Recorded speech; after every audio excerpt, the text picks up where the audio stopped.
জিনিস নিয়ে কোনো দ্বিমত নাই। আপনি যদি কোনো হিন্দু লোককে জিজ্ঞেস করেন, এ ভাই হিন্দু মরবানি, বলে হ্যাঁ মরব। কোন খ্রিস্টানকে যদি জিজ্ঞাসা করেন ভাই মরবানি, বলে হ্যাঁ মরব। কোন ইহুদির যদি জিজ্ঞাসা করেন মরবানি, বলে হ্যাঁ মরব। কোন বুদ্ধকে যদি জিজ্ঞাসা করেন মরবানি, বলে হ্যাঁ মরব। আর আমরা মুসলমানেরা তো বিশ্বাসই করি মরণ আছে, মরণ নিয়ে কোনো দ্বিমত নাই।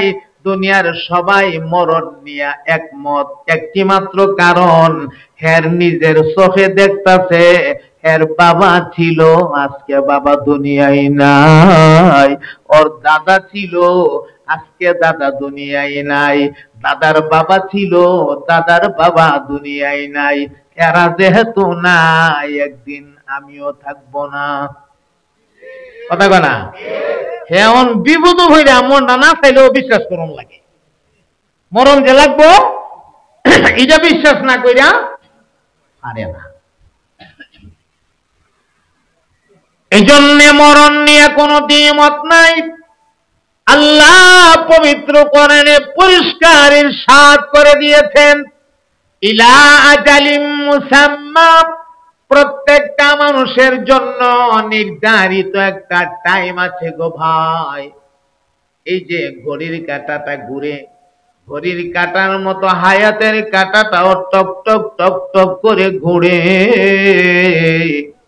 কোন জায়গায় গিয়া হায়াতের কাঁটাটা দাঁড়ায়া যা কেউ জানি না।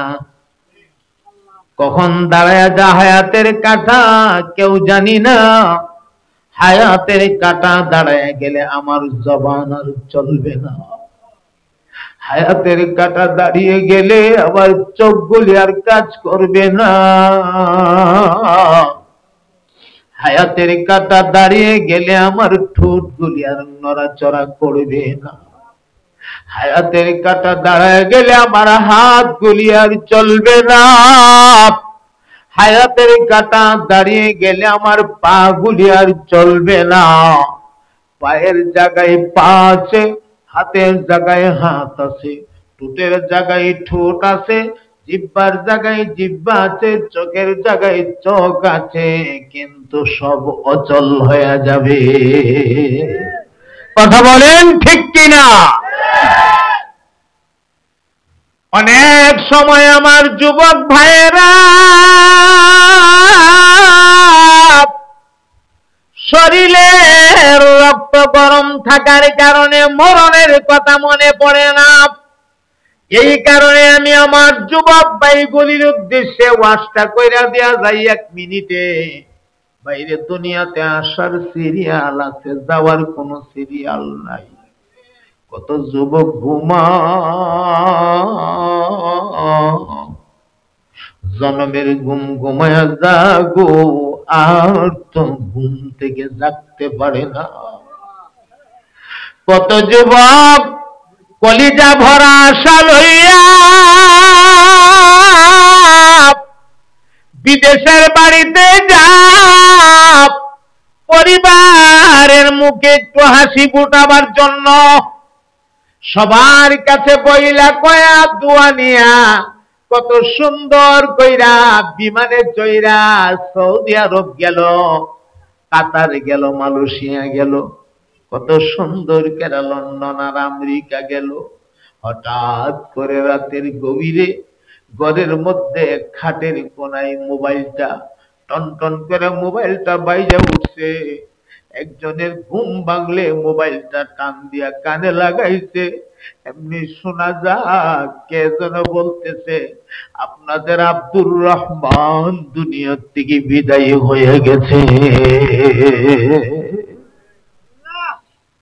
ভাইরে, মা বাবা থয়েও মা বাবার সামনে দেখতে পারলো না। ভাই বেড়াদর সবাই আছে, মরণের সময় ভাইটারে একটা নজর দেখতে পারলো না। মরণের সময় বোনটারে দেখতে পারলো না। একটা শিশু বাচ্চারে বাড়ির থয়ে গেছে, 2 বছর 3 বছরের মাসুম বাচ্চাটারে বাড়ির থয়ে গেছে। যাওয়ার সময় বাচ্চারে ঠোঁটে গালে কপালে চুমায়া গেছে, আব্বা তোমার জন্য বড় মজা লই আইব, বড় মজা। আব্বা যে যাইব গা এই কথা তো আর বাচ্চা জানে না। গেল তো জীবনের জন্য চলে গেছে, আর তো কোনোদিন আইসা দেখতে পারবে না। সবাই দেখতে গেল, আর দেখার ক্ষমতা নাই, না দেখা দুইটা চোখ বন্ধ হইয়া আমার মালিকের দরবারে চলে গেছে। এ ভাই এমন হয়নি না? হয় না? বিদেশ থেকে মৃত্যুর সংবাদ আসেনি না? আসে না? কেন রে ভাই, দুনিয়াটার জন্য তুমি এত পাগল হয়ে গেলা? যাও বিদেশ, আপত্তি নাই তো। দেশে থাকবা আমার মৌলারে সেজদা দিবা, বিদেশ গিয়াও আমার মৌলারে সেজদা দিবা। তুমি যে হালতে থাকো মৌলার পাগল হয়ে থাকো, যখন তুমি মরবা মৌলা যেন টান দিয়া তার রহমতি বরকতি কুদরতি কোলের মধ্যে উঠায় আনে, তবেই তোমার জীবনটা সফল। মালিক যদি কয় এই চোর, চুরি করে আইছস, বাটপারি করে আইছস, এই তুই সুদ খাই আইছস, ঘুষ খাই আইছস, যদি মালিকে কথা কয়া ভালা, জিন্দেগি বরবাদ। যদি মালিকে দৈরালা, তোমার জিন্দেগি বরবাদ। কথা বলেন ঠিক কিনা? এই জন্য মুহতারাম হাজিরিন, মরদ এটা অবশ্যই মৌতের পেয়ালা পান করা লাগবে, ঠিক কিনা? যদি দুনিয়াতে থাকা যাইত, থাকার কোন সিস্টেম যদি পৃথিবীতে থাকতো গো, এই দুনিয়াতে সবচেয়ে বেশি থাকার অধিকার আমার নবী রাহমাতুল লিল আলামিনের ছিল, কিনা? যার খাতিরে আল্লাহ দুনিয়াটা বানাইছে, এই সুন্দর ভূমণ্ডলটা সাজাইছে, উনি যখন দুনিয়ায় নাই, বোঝা গেল সেরাগ আলী আর আপনার বদর আলী, আমির আলী, আমরা তাহলে কোনো কায়দা নাই। হ্যাঁ, কায়দা আছে? নবী দুনিয়াতে আছে? জি, কথাটা মনে গেছে, একটু মনোযোগ দিয়ে। আমার নবী পাকের শরীরটা ভালো না, আমার নবী পাক অসুস্থ, বিছানায় শুয়ে আছে। মসজিদে নববীতে নবী যাইতে পারে না, মসজিদে নববীতে নামাজ পড়াইতে যাইতে পারে না। কেমন অসুস্থ? মসজিদে নববীর সাথে নবীর হুজরায় কিন্তু নামাজে যাইতে পারে না, অসুস্থ নবী। নবী গো আয়েশা, আবার সাহাবীরা কাতার বাইন্দা বয়ে দিছে, আমার অপেক্ষা করতেছে। আমার মাথাটা উঁচু করে দে, আমি দেখি আমার সাহাবীরা কি করে। আল্লাহু আকবার বলেন। হযরত ওমর আসছে, কথা বলার সাহস পায় না। হযরত আবু বকর আসছে, কথা বলার সাহস পায় না। ওরা চিন্তা করলো, হাসান হুসাইন নবীর আদরের, এরারে পাঠাই দেখি কোনো খবর নিয়ে পাওয়া যায়। কিছু নি নবী কয় না, নবী কোনো কথা কয় না। বালিশটা আলগি দিয়া নবীর মাথাটা উঁচা করে তৈরি রাখছে। আবার নবী দেখতেছে সাহাবীরা কি করে। হযরত আবু বকর মনটা বালা না, লম্বা টাইম হয়ে যাইতেছে, এখনো নবী মসজিদে আসতেছে না, জামাতের টাইম চলে যাইতেছে। সমস্ত সাহাবীরা মিল্লা পরামর্শ কইরা কয়, মনে হয় নবীর শরীরটা বেশি খারাপ। আবু বকর আপনি দয়া করে নামাজটা পড়াইয়া দেন। হযরত আবু বকর আমার নবীর মুসাল্লা দিয়ে, আমার নবীর নামাজের মুসাল্লা দিয়ে দাঁড়ালেন। হযরত আবু বকরের কলিজা পাইটা কান্না বাহির হইতেছে। আল্লাহু আকবার বলো, আল্লাহু আকবার বলো, চিৎকার দিয়া। আমার নবী যে মুসাল্লায় দাঁড়ায় নামাজ পড়াইছে, এই মুসাল্লায় আমি দাঁড়াবো? সাহস করতে পারে না। হযরত আবু বকর চিন্তা করে দেখলেন, নামাজটা তো পড়তে হবে, নামাজটা তো ছাড়া যাবে না। সাহস করে মুসাল্লাতে দাঁড়াইলেন, কান্না জড়িত কণ্ঠে আল্লাহর কোরআন তেলাওয়াত শুরু করলেন। নামাজ চলছে, মারহাবা বলেন। নবী আমার আয়েশারে কয়, আয়েশা আমার মাথাটা উঠায় রাখো, আমি দুনিয়ার থেকে বিদায়ের পরে আমার সাহাবীরা কেমনে নামাজ পড়ে আমার দুইটা চোখ দিয়ে আমি দেখতে নাই, কেমনে আমার সাহাবীরা নামাজটা পড়বো আমি নিজের চোখে দেখে যাই। আল্লাহু আকবার। নবী সাহাবীদের নামাজের জামাত দেখতেছে। আল্লাহ রে আল্লাহ, এই সিস্টেম কিয়ামত পর্যন্ত আপনি জারি রাখেন আমার উম্মতের। ইমামকে মিয়া সাধারণ মনে করে, ইমাম রে দেখলে ভাল লাগে না। ইমাম আপনার নামাজ পড়া। নবীরা যে দায়িত্ব পালন করেছে সেই কাজ আজ আলেম ওলামারা আপনাদের করতেছে। ওই আলেমের ঘরে, এই ইমামের ঘরে কি কি প্রয়োজন আছে, এই প্রয়োজন মিটাইয়া দেওয়া আপনাদের দায়িত্ব। কয়জন মানুষ আছে মুসল্লি ইমামের খবর লো, আর কেউ পরের বেদ খাইয়া মোল্লার পেট মোটা হয়ে গেছে, কথা কয় না, ঠিক কিনা? উল্টা পাল্টা মস্কারা করে, যেগুলি আলেমদেরকে নিয়ে মস্কারা করে, ইমামদেরকে নিয়ে মস্কারা করে, এগুলির আখের ভালো হয় না, এগুলির শেষ ভালো হয় না, এগুলির শেষটা খুব খারাপ হয়। কষ্ট হইতেছে ভাই? আজকে কেন জানি খুব করুণ একটা ওয়াজের দিকে আপনাদেরকে নিয়ে রওনা দিছি। আর এই কবে না জানি কথাগুলা শেষ হবে। ধৈর্য আছে তো ইনশাআল্লাহ? কষ্ট হবে না তো ইনশাআল্লাহ?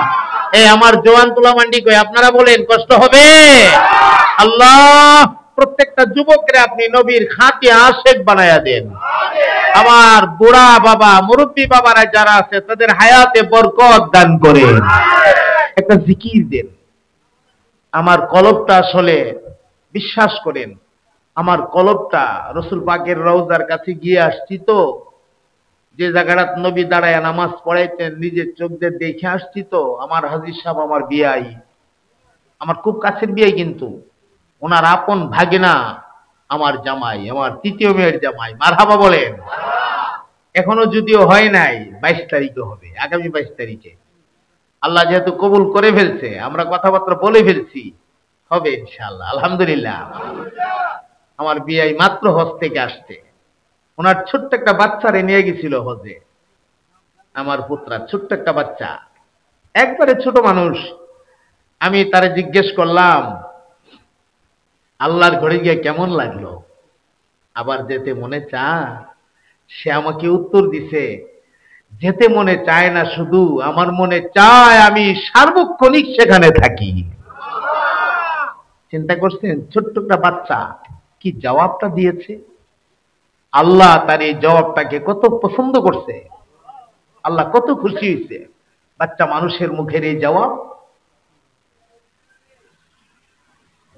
আমার কলিজার টুকরা ভাইয়েরা, আপনারা তো আমার মহাব্বতের মানুষ, কলিজার মানুষ, মন থেকে বলছি। আমি যে বিষয়টা নিয়ে রওনা দিছি আর কথাটা সামনে আসছে, যে নামাজে নবী রসুল পাক যে জায়গায় নামাজটা পড়াইছেন দাঁড়ায়, নিজের চোখে দেখে আসছে। হাজী সাহেবরা যারা গেছেন তারা দেখছেন। আসলে মানে আমার কলবটার মধ্যে একটু পরিবর্তন এসে গেছে। সামনের কথাগুলি বলতে আমার কষ্ট হবে, এই কারণে আপনারা আমাকে একটু সুযোগ দেন সামনের কথাগুলি বলার জন্য, আমি যেন নিজেকে তৈয়ার করে নিতে পারি, আর আপনারাও যেন দিলটাকে একটু শক্ত করতে পারেন, নাহলে সামনের কথাগুলি শোনা যাবে না। আর অনেক কঠিন কথা আইতাছে সামনে, অনেক হৃদয় বিদারক কথা আইতাছে। আমার নবী কেমনে দুনিয়ার থেকে গেছে, এই কথাটা আজকে আপনাদেরকে আমি শোনাবো। একটু জিকিরের সাথে সামনে আগায়া যাবেন। হ্যাঁ, খালি জায়গাগুলো বন্ধ করে ফেলবেন, আপনারা বন্ধ করে ফেলবেন ইনশাআল্লাহ। মোহাব্বতের সাথে পড়েন লা ইলাহা ইল্লাল্লাহ,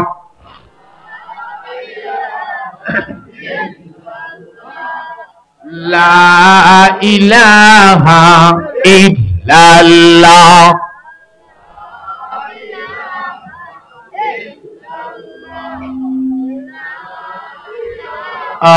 মাশাআল্লাহ, মহব্বতে হুজুর আসেন, আসেন স্টেজে এসে বলেন লা ইলাহা ইল্লাল্লাহ।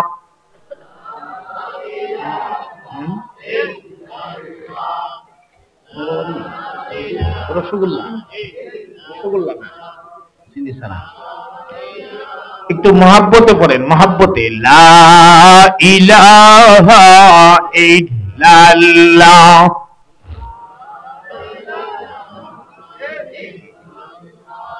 লা ইলাহা ইল্লাল্লাহ, লা ইলাহা ইল্লাল্লাহ।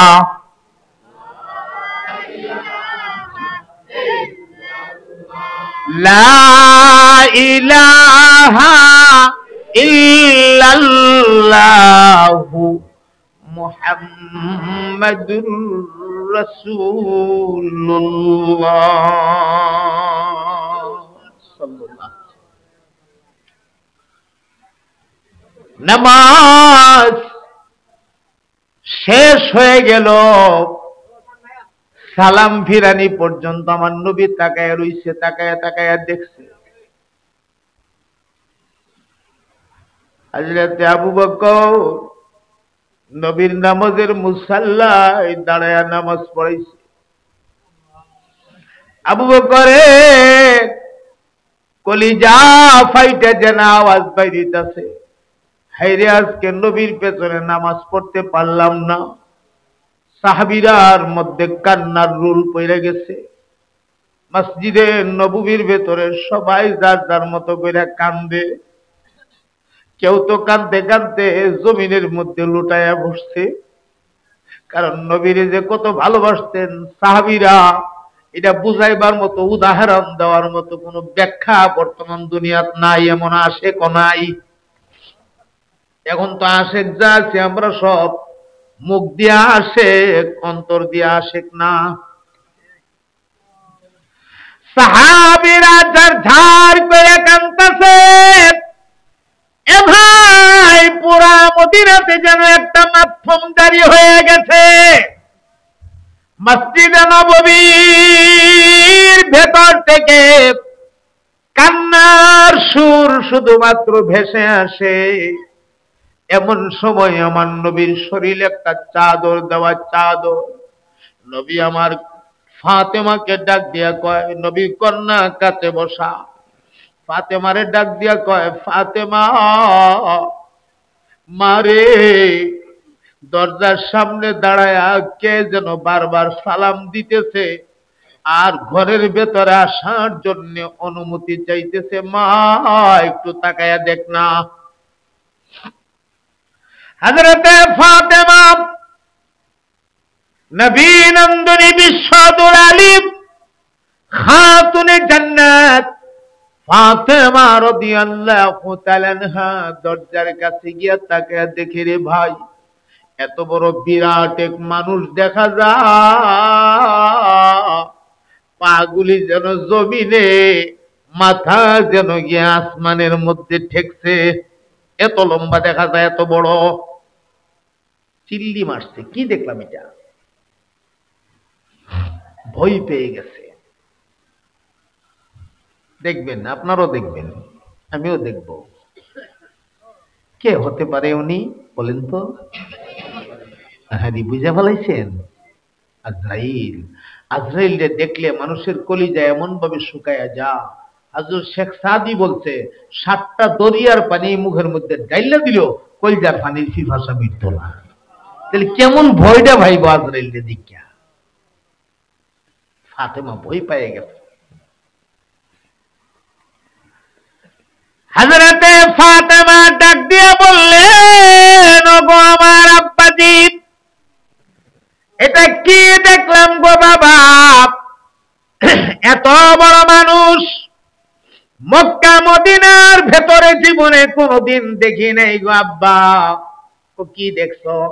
ও পা জমিনে, মাথা যেন আসমানে। আমার নবী তখন ডাক দিয়া কো, মা রে, এটা মক্কা মদিনার কোন মানুষ না রে মা, হাযা মালাকুল মাউত, এটা হলো মালাকুল মাউত হযরত আজরাইল আলাইহিস সালাতু ওয়াস সালাম।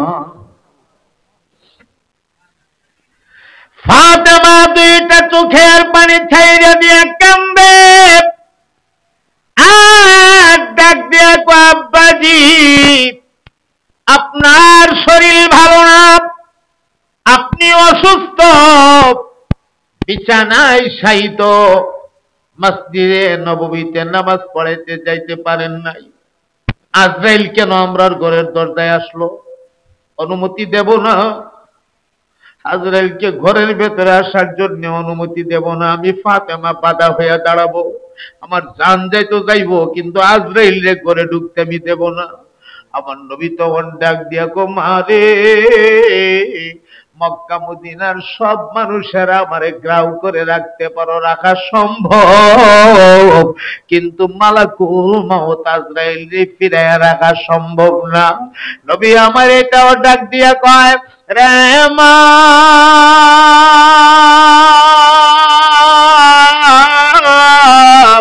আজরাইল এমন এক ফেরেশতা গো, আমার আগে দুনিয়ার কারো কাছে আসতে আজরাইলের কোনো অনুমতি লাগে না। আমি নবীর পরে কিয়ামত পর্যন্ত কারো ঘরে ঢুকতে আজরাইলের অনুমতি লাগবে না, কিন্তু তোর আব্বার কাছে অনুমতি ছাড়া আজরাইল ঢুকতে পারবে না। আল্লাহু আকবার বলে। দুনিয়ার কারো কাছে আজরাইলের অনুমতি লাগে নাই, লাগবেও না, একমাত্র আমার আপনার নবীর কাছে আসতে আজরাইলের অনুমতি লাগছে। চিৎকার দিয়ে বলল আল্লাহু আকবার। আব্বা আপনার অনুমতি ছাড়া যদি আসবে না, তাহলে না করে দেন, না করে দেন। আজরাইল আইতো করি কেন? আজরাইল মানুষের জান নেগা, না করে দেন, না করে দেন। ফাতেমা কো, আমার নবী কো, না মা, আজরাইল কেন আসছে খবরটা তো জানা দরকার, খবরটা তো জানা দরকার। আমি তো অসুস্থ, আজরাইলরে আসতে দাও, অনুমতি দাও। তুমি গিয়ে বলে দেও ঘরের দরজায় যে আমার আব্বাজি আপনাকে অনুমতি দিয়েছে। আজরাইল অনুমতি পায়া আমার নবীর কাছে আইছে। এটা দুনিয়ার যেন তেন জায়গা না। আজরাইলের স্বয়ং আজরাইলের হাত পাও গিরগিরে কাঁপতাছে। আমার নবীর সাথে যদি কোনো বিয়াদবি হয়ে যা, আজরাইলের আজরাইলগিরি শেষ, ফেরেশতাগিরি শেষ। কথা কয় না, ঠিক কি না? ফেরেশতাগিরি শেষ। এটা যেন তেন জায়গা না। আজরাইল আমার নবীর সামনে এসে দাঁড়ায়া অত্যন্ত বিনয়ের সাথে আমার নবীর একটা সালাম দিলেন, আসসালামু আলাইকা ইয়া রাসূলুল্লাহ, আসসালামু আলাইকা ইয়া হাবিবাল্লাহ। আমার নবীর আজরাইল ডাক দিয়া কো, নবী গো, অনুমতি দিলে আমি একখান কথা বলবো, আল্লাহর অর্ডারে আসছি। নবী কয়, ঠিক আছে, অনুমতি দিলাম, কি বলবা বলো। এমনি আজরাইল কো, নবী গো, আল্লাহ আমারে পাঠাইছে আপনাকে একটা কথা জানাইয়া দেওয়ার জন্য। যদি আপনি দুনিয়াতে থাকতে চান থাকবেন, আল্লাহ আপনার হায়াত লম্বা করে দিব, যতদিন মনে চা থাকবেন। আর যদি আপনার রফিকে আলা, উত্তম বন্ধু আল্লাহর কাছে চলে যান, আল্লাহ বলছে নিয়ে যাওয়ার জন্য। চিন্তা করছেন? আপনারে কইব তো আজরাইল আয়া, থাকতা চাইলে থাকো, আর যাইতা চাইলে লও। থাপড়া দাদা কি ফেলাই দিব, পইলাই তো একটা তাফা মারবো, দাঁত দুধ ফালাই দিব, সুদ কাশলে কেড়ে। হ্যাঁ, আয়া যে একটা থাফা মারবো, কইলাটা দুজন একটা খাপলা মারবো। আহি কলিজাটা টান দিয়ে ছিঁড়া ফেলাইব, কলিজা ফাইটা যাবো। মৃত্যুর পরে মানুষের কলিজা ফাইরা ছিড়ছাড় হয়ে যা, ছানবান হয়ে যা কলিজা। মৃত্যু মানুষের আজরাইল যখন যে খাপলা মারে, তখন কলিজা ফাইটা যা মানুষের। ব্লাডের প্রেসারে কলিজা ফাইটা যা। আজরাইলের থাপা থেকে কেউ বাঁচতে পারবে না। কথা কয় না, ঠিক কি না? মিছা মিছি কাটাইলাম জিন্দেগি, পড়েন সবাই মিছা মিছি কাটাইলাম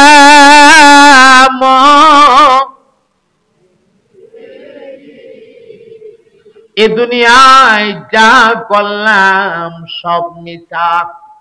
কথা কয় না, ঠিক কিনা? আজরাইল যাইব কোন সন্দেহ আছে? আরে সব মিথ্যা, সব মিথ্যা।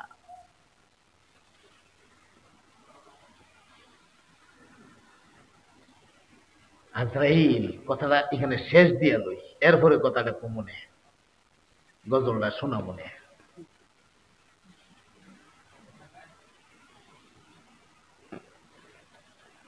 আজরাইল আমার নবীর কই, থাকবেন হুজুর? থাকবেন, দুনিয়ায় থাকবেন না রফিকে আলার কাছে যাইবেন? আমার নবী কো, আজরাইল আমার জীবনে আমি কোনো কথা বলি নাই জিবরাইল আমার কাছে না আসা পর্যন্ত। জিবরাইল না আসা পর্যন্ত বলি নাই। এর মানে কি? তা জিবরাইল তো আল্লাহর পক্ষ থেকে বার্তা বাহক, উনি খবরাখবর লইয়া নবীর কাছে আইতো, ঠিক না? মোহাম্মদ হরগজ না গুফতা তা না গুফতা জিবরাইল, জিবরাইল হরগজ না গুফতা তা না গুফতা রব্বুল জলিল।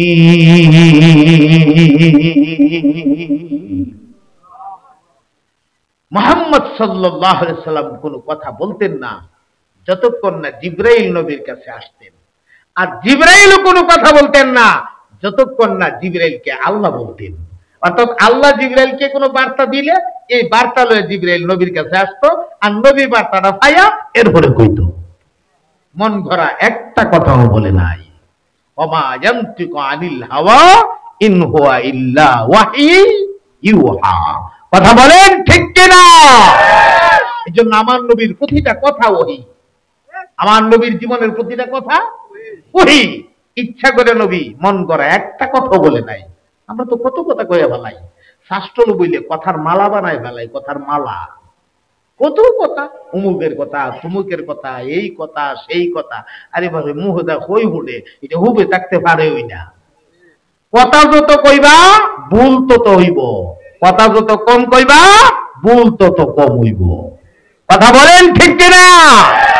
এই জন্য আল্লাহওয়ালারা চুপ থাকতেন, নীরব থাকতেন, বেশি কথা বলতেন না। আমার মুহতারাম হাজিরিন, জিবরাইল আসলে আমি তোমাকে বলবো।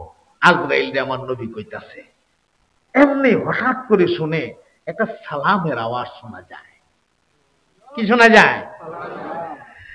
আমার নবী পাকের কানের ভেতরে আওয়াজটা আসছে।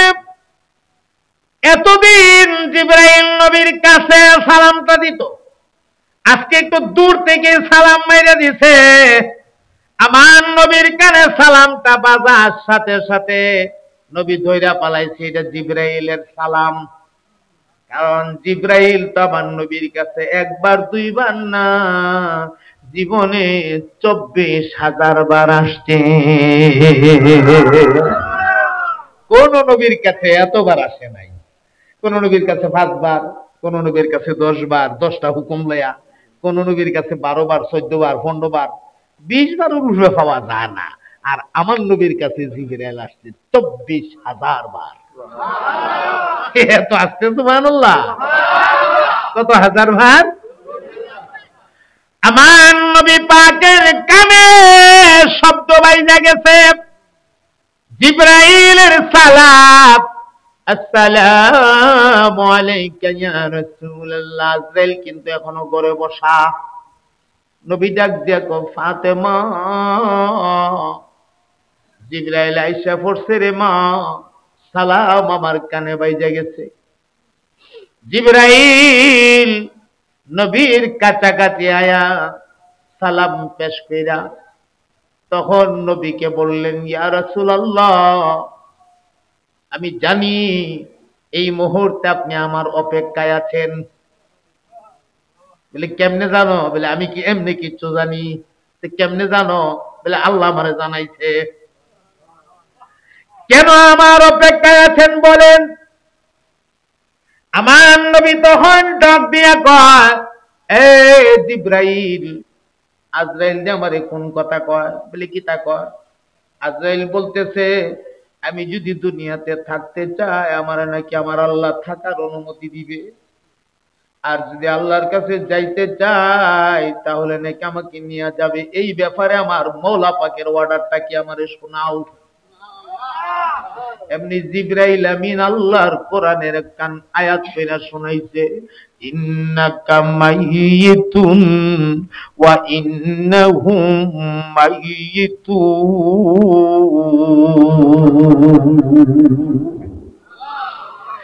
আয়াতটার অর্থ হইল ইন্নাকা মাইয়িতুন, নিশ্চয় আপনি মরণশীল। আপনি ওয়া ইন্নাহুম মাইয়িতুন, তারাও মরণশীল। এর মানে যে আজরাইল আপনার জানটা নেওয়ার জন্য আল্লাহর অর্ডারে আসছে, ওই আজরাইলও মরণশীল। একদিন আজরাইলও মরবে, কেউ থাকবে না, একমাত্র বাকি থাকবেন আমার আল্লাহ।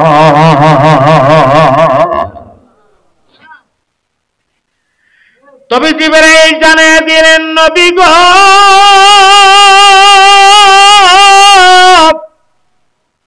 আপনি যে মরণশীল, এই মরণ দুনিয়ার অন্যদের মরণের মতো না। আপনারটা হলো ইন্তেকাল, সবাই ইন্তেকাল, কিন্তু সবাই ইন্তেকাল আর আপনার ইন্তেকাল এক না। আপনারটা হলে স্থান পরিবর্তন। দুনিয়ার জগৎটা ছাইরা মাত্র পরকালের জগতে যাবেন। পরকালের জগতে যাওয়ার সাথে সাথে আল্লাহ রওজার ভেতরে আপনার জিন্দা কইরা দিবে। এই কারণে আমার নবী হায়াতুন নবী। এ কারণে আমার নবী কি নবী ভাই? আল্লাহু আকবার বলেন না? তাহলে ইন্তেকাল করছেন, ট্রান্সফার হইছেন, দুনিয়া ছাইরা আখেরাতে গেছেন। যাওয়ার মাঝখানের যে সময়টা, এটার নাম ইন্তেকাল। এই ইন্তেকালটা আমার নবীরও হয়েছে। এটা যদি কেউ অস্বীকার করে, নবীর ইন্তেকালটা যদি অস্বীকার করে, তাইলে তো এখানে প্রশ্ন আসে, তাইলে কি সাহাবায়ে কেরাম জিন্দা নবীরে কবর দিলাইলো? একটা প্রশ্ন আসে না?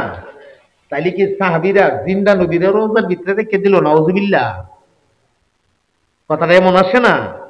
তাহলে সাহাবীরা জিন্দা নবীরে রাখে নাই, বরং নবী যখন আল্লাহর ডাকে সাড়া দিয়া ইন্তেকাল করে ফেলছেন, আল্লাহর কাছে চলে গেছেন, তখন সাহাবায়ে কেরাম আল্লাহর হাতে সুপুর্দ করে দিয়েছেন আমার নবী পাককে। আমার নবী রওজার ভিতরে সশরীরে জিন্দা আছে, কিয়ামত পর্যন্ত জিন্দা থাকবে। রওজা শরীফের একটা ধুলার কণাও আমার নবীর শরীরে লাগা আল্লাহ পাক কিয়ামত পর্যন্ত হারাম করে দিয়েছে। এই কথাটা একটু পরে আপনাদেরকে আমি শোনাবো, আগের কথাটা শেষ করে যাই। যেই মাত্র জিবরাইল আমিন এই আয়াতটা শোনায়া দিলেন, আয়াত শোনা মাত্র আমার নবী আজরাইল রে ডাক দিয়া কয়, আজরাইল রে, তাইলে কেন আমি দুনিয়ায় থাকবো? আমার রফিকে আলা, আমার উত্তম বন্ধু আল্লাহরে থই আমি এখানে ফয়রাতে কালাপ কি? আমার উত্তম বন্ধুর কাছে আমি চলে গেলেই তো আমার বালা। সুবহানাল্লাহ বলবেন না? এর মানে আমারে লইয়া যা আমার রফিকে আলার কাছে আমি চলে যাব। হযরত ফাতেমা ডাক দিয়া কো, দুনিয়ার মানুষেরা রে, আমার আব্বাজান এই কথাটা বলার পর আমি নিজের চোখে দেখছি রাসূল একটা হাত একবার টান দিয়া ঘুটা, আর একটা হাত লম্বা করে, একটা পা ঘুটা আর একটা পা লম্বা করে, বড় পেরেশান পেরেশান একটা ভাব, পশমের গোড়ায় গোড়ায় গাম বের হতে আছে। পাশে একটা মস্কের মধ্যে পানি ছিল। এই পানিটা লইয়া আমার নবী নিজের হাতেই শরীরের মধ্যে মালিশ করে আর আল্লাহুম্মা ইন্নী আউযু বিকা মিন সাকরাতিল মাউত। আয় আল্লাহ, মওতের যন্ত্রণা থেকে আমি নবী আপনার কাছে পানা চাই। আল্লাহু আকবার বলে।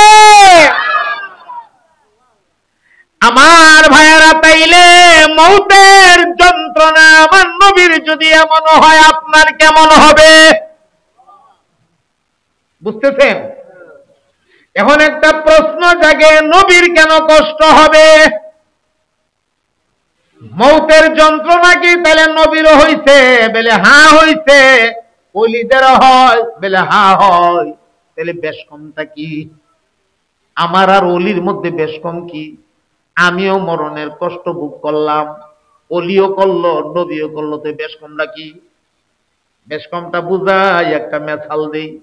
একবার জালমুড়ি খা, না খেদা পানি পরে, সহেদা পানি পরে, আবার আরেক কান্দা খা। খাইতেছে, পানিও মুছে, আবার খাইতেও আছে, আবার শিশাইতেও আছে, ফুয়াইতেছে, আবার সোহের পানি মুছতেছে, নাহের পানি মুছতেছে, আবার খাইতেও আছে।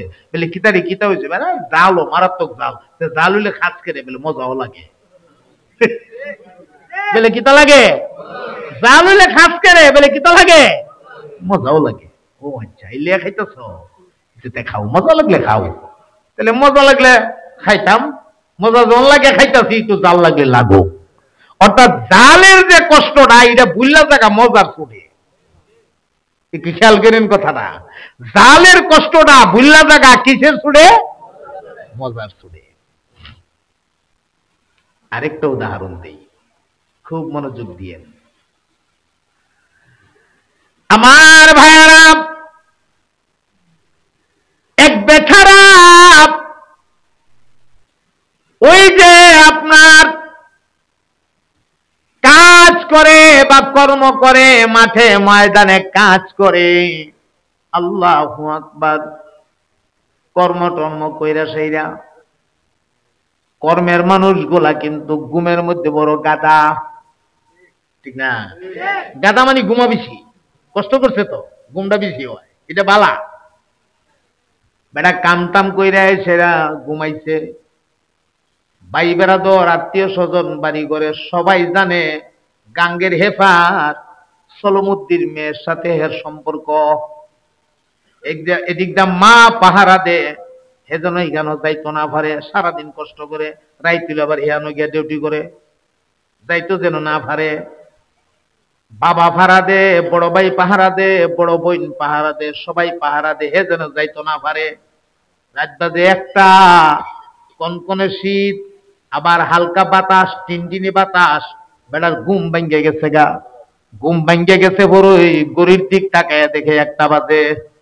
কটা বাজে? কয় দেখেছেন এরা সজাগ না? ঘুমো দেহে, ভাইও ঘুমা, মাও ঘুমা, বাপও ঘুমা, বইনও ঘুমা, সবাই ঘুমা, সবাই ঘরের দরজা লাগায়। এখন হে আস্তে করে দরজাটা খুললা, দরজা আজাইয়া পর্দা লাইছে। কই যেতেছে বুঝতেছেন? প্রেমিকার ভাই, প্রেমিকা পর্দা লাইছে, গাঙ্গের হিপার।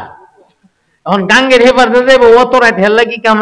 নাও তুলেছে এন, নাওদা ভারে দিত গা, গাঙ্গের ভারও গেছে। কি টিনটিনি বাতাস, কি ঠান্ডা, মাঘমে আসি, হে অস্তে অস্তে ফানিত লামতাছে, লামে যেতেছে গা। কি পাগল দেহেন, কষ্ট হইতেছে না? কষ্ট হইতেছে, কষ্ট হইতো না কে রে? ঠান্ডা লাগে, কষ্ট হইতাছে। কষ্টের কারণে নদী পার হইয়া ওই পার গিয়া লুঙ্গিটা পিন্দার, এমনে শীতের কারণে গিরগির গিরগির করতেছে, আরো দুইটা বাড়ি গেছে, গটর গটর গটর গটর করতেছে, দাঁত বাড়ি গেছে করতেছে। এরপরেও কষ্ট কইরা প্রেমিকার কাছে গিয়া আস্তে করে আওয়াজ দিছে। প্রেমিকা ঘর থেকে বাইরিছে, প্রেমিকার চেহারার দিকে তাকানি মাত্র সব কষ্ট ভুইল্লা গেছে। আমার ভাইরা, আল্লাহ ওয়ালারা যখন মরে, আল্লাহর ওলিদের যখন মৃত্যু হয়, নেককার দিনদার মৃত্যু হয়, মৃত্যুর যন্ত্রণা কিন্তু ঠিকই হয়, মরণের কষ্ট হয় না, বিষয়টা এমন না। মৌতের যন্ত্রণা সবাইকে ভোগ করতে হয়, মরণের কষ্টটা ঠিকই হয়, কিন্তু সামনে আবার মাওলার জান্নাতটা দেখা যায়। জান্নাতের ভিতরে আবার মাওলার পক্ষ থেকে একদল মানুষ ডাইকা ডাইকা কো, আয় আয় আয়, জলদি আয়, তোর রফিকে আলা উত্তম বন্ধু আল্লাহর সাথে মোলাকাত করতে তাড়াতাড়ি আয়। আল্লাহু আকবার বলেন চিৎকার দিয়া।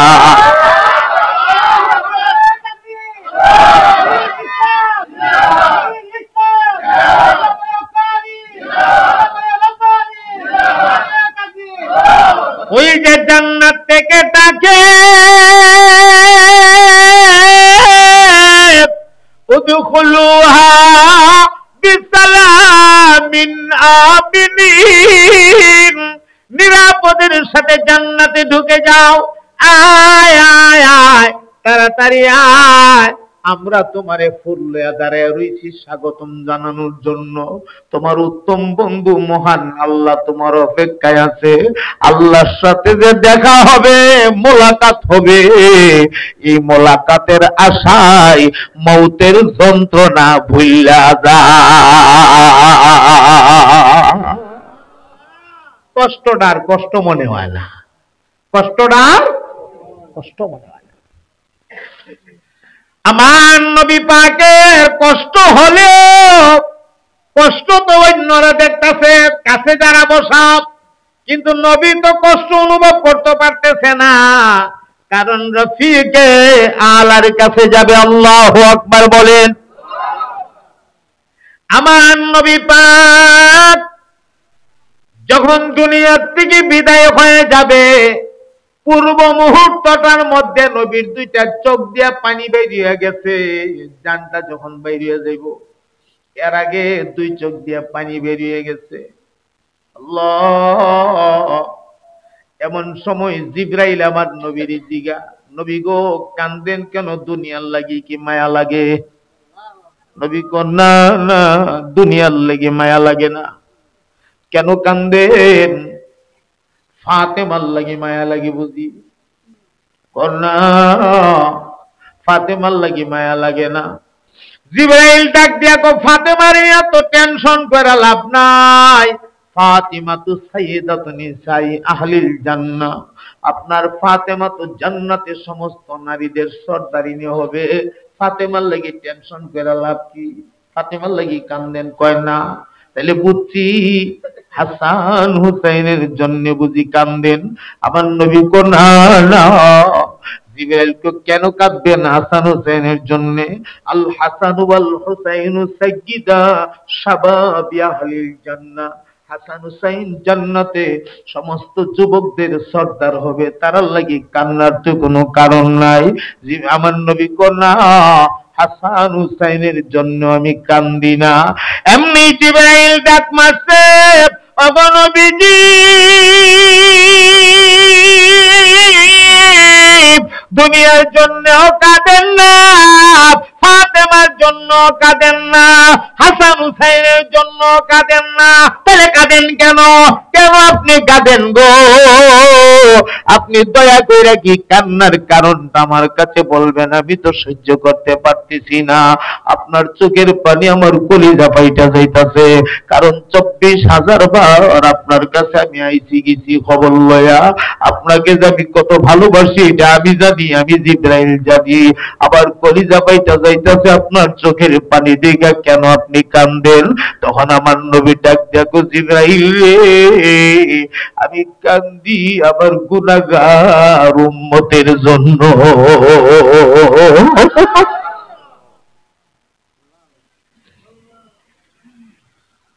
এই তোমার লাগি নবী কান্দে, তুমি কয়দিন নবীর লাগি কাঁদছ? জিবরাইল আমিন রে, আমার নবী ডাক দিয়া আমার উম্মতের লাগে আমি কান্দি। আমি যে দুনিয়া থেকে এই মুহূর্তে চলে যাব, আমার উম্মত গুলি রে আমি কার হাতে রাইখা যাব? আমার উম্মতের জিম্মাদার কে হবে? আমার উম্মতের দায়িত্বটা কে নিবে? এমন সময় আমার আল্লাহ জিবরাইলকে জানায় দিছে, আমার বন্ধুরে জানায় দেও রে, আমার বন্ধুর উম্মতের জিম্মাদার সরাসরি আমি আল্লাহ নিজে হয়ে গেলাম। আল্লাহু আকবার বলেন। আল্লাহু ওয়ালিয়ুল্লাযীনা আমানু يخرجهم من الظلمات إلى النور ألا إن أولياء الله لا خوف عليهم ولا هم يحزنون الذين آمنوا وكانوا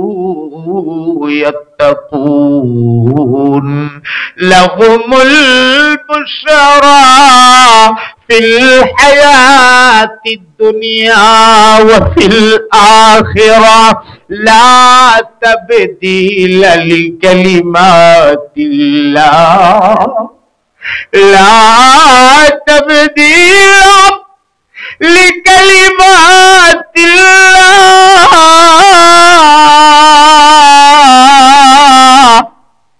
لا تبديل لكلمات الله ذلك هو الفوز العظيم আমার প্যারে হাজিরিন, আমার নবী পাক দুনিয়ার থেকে বিদায় হয়ে চলে গেলেন, উম্মতের জিম্মাদারি আল্লাহ নিয়ে গেলেন।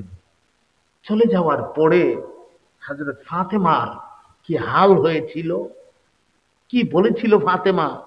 হযরত আয়েশা ছিলেন ঘরের ভেতরে, হযরত আয়েশার কি হাল হয়েছিল, সাহাবীদের কি অবস্থা হয়েছিল, রাসূল পাককে রওজায় কিভাবে রাখছিলেন, রওজার ভেতর থেকে কি নিদর্শন দুনিয়াতে আসছিল, কি আসছিল, নবী রওজায় বর্তমানে কোন অবস্থায় আছেন, এই লম্বা একটা ওয়াজ যদি আপনাদেরকে শোনাইতে চাই, অনেক সময়ের ব্যাপার। আর সত্য কথা বলতে গেলে আমি আবেগতাড়িত হয়ে গেছি, আমি আমার নিজেকে কন্ট্রোল করতে পারছি না, আমি ওয়াজটা সামনে নিয়ে যেতে পারবো না, আপনারা মাফ করবেন। এই ওয়াজটা নিয়ে সামনে গেলে আমি সহ্য করতে পারবো না। আমি যখন ওয়াজটা মুতালা করি তখনই আমি সহ্য করতে পারি নাই, এই জন্য আর সামনে আমি যাব না। আল্লাহ পাক তার হাবিবরে নিয়ে গেছেন, খোলাসা কথা আমরারও যাইতে হবে, আমরারও বলেন বলেন আমরারও যাওয়া লাগবে। মৌতের জন্য তৈরি গ্রহণ করি, মৌতের জন্য প্রস্তুতি গ্রহণ করি। এখন আপনি মরতে পারেন, এখন মরে যেতে পারেন, এই মাঠ থেকে যাওয়ার ক্ষমতা আপনার নাই। এখন আমি মরে যেতে পারি, এই চেয়ারটা ছেড়ে যাওয়ার ক্ষমতা আমার নাই। জানা নাই আমার সামনে কত সেকেন্ড আছে, কত মিনিট আছে, কত ঘন্টা আছে, কত দিন আছে, কত মাস আছে, জানি না। কি আজীব কথা, এক অনিশ্চিত জীবন, আমার অনিশ্চিত জীবন। মুহূর্তের মধ্যে বের হয়েছে শ্বাসটা, ভেতরে না গেলে ভেতরে গেছে শ্বাসটা, বের না হলেই তো শেষ। এই জীবন লইয়া বুঝি এত কিছু, এই জীবনটা লইয়া বুঝি এত কিছু, এখনো সোজা হইবেন না? পায়ে দুইটা বলি ভাই, সোজা হয়ে যান। এই মানুষের দ্বারা গুনাহ হয়, গুনাহ হবে না কেন? আমি জালালি হুজুর, আমি কি বেহেশতের বরিবাতা? আমার গুনাহ নাই? গুনাহ তো হয় মানুষের দ্বারা, কিন্তু মুহূর্তে মুহূর্তে তওবা করবেন। মুহূর্তে মুহূর্তে গুনাহটা হয়ে গেছে, ভুলে বুঝতে পারেন নাই, সাথে সাথে আল্লাহ রেখেবেন, আল্লাহ আমি বুঝছি না, আল্লাহ আমার দয়া করে মাফ করে দেন, আপনি তো রহমান, আপনি তো আমার মালিক, আমি তো আপনার গোলাম। আল্লাহ আমার আপনি যদি আপনার দুনিয়ার থেকে বাইর করে দেন, আমি কই যাবো? আল্লাহ আমারে বাইর করে দিয়েন না, আপনার গোলাম তো আমি, আমার মাফ করে দেন না। দেখবেন আল্লাহ আপনাকে মাফ করে দিব। মুহূর্তে মুহূর্তে তওবা করবেন, ইস্তেগফার করবেন, তওবার হালাতে মৃত্যুবরণ করবেন, ইনশাআল্লাহ মরণটা সহজ হয়ে যাবে। মরণ সহজ মানে সাকরাত থেকে বাঁচতে পারবেন না। সাকরাত প্রতিটা মানুষকে পাকড়াও করবেই, তবে কেমনে যাবেন টের পাবেন না, টের পাবেন না। জালমুড়ি খাবেন, জাল লাগবে ঠিকই, কিন্তু টের পাবেন না মজার কারণে। কথা কয় না, ঠিক কিনা? জানি না কতটুকু বুঝাইতে পারছি। আল্লাহ আপনাদেরকে এই সংক্ষিপ্ত কথাগুলির উপরে আমল করার তৌফিক দান করেন। আমিও আরেকটা মাহফিলে কথা বইলে আসছি, এরপরে আবার আগামীকালকে তো আপনাদের এখানে আসতেছি। আমার শেষ বয়ান ওই যে মাদ্রাসার মাঠে, না মাদ্রাসার